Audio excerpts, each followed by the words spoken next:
বেগম খালেদা জিয়া এবং তার পরিবারের জন্য আপনারা কায় মনোবাক্যে দোয়া করবেন। আমি বিশ্বাস করি এইখানে অনেক ভালো মানুষ আছে। আমার পিছনে যারা বসে আছে তারাও খারাপ না, মা বোনেরা। এবং এই যে বাম পাশে আমি দেখতে পাচ্ছি টুপির বাতায় দেওয়া আমার হাফেজ ভাইয়েরা এই পাশেও আছে, এই আবার দুই পাশে। এইটাও একটা আল্লাহ রহমত আমি মনে করি। যে আমি যেখানে দাঁড়িয়ে বক্তব্য রাখছি তার ডান পাশেও কোরআনের হাফেজ আর বাম পাশে হাফেজ। এদের সাথে যদি আমরা হাত তুলি তাহলে পরে আল্লাহ মোটামুটি ভাবে আল্লাহ তাআলা আমাদের মনের আশা পূরণ করবে না ভাই?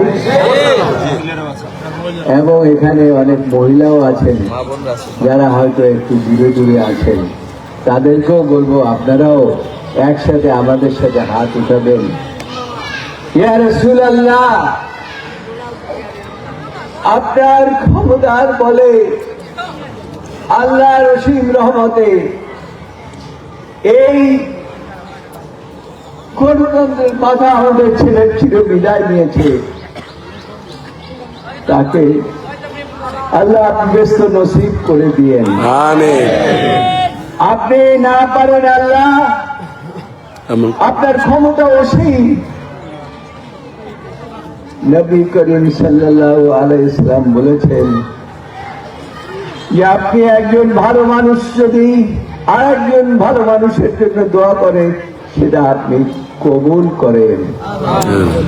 তো কাজেই আমরা ভাই আসুন আমরা নফসের দ্বারা আমরা অত্যন্ত মনের কায় মনোবাক্যে আমাদের নেত্রীর জন্য দোয়া করি, পরিবারের জন্য দোয়া করি।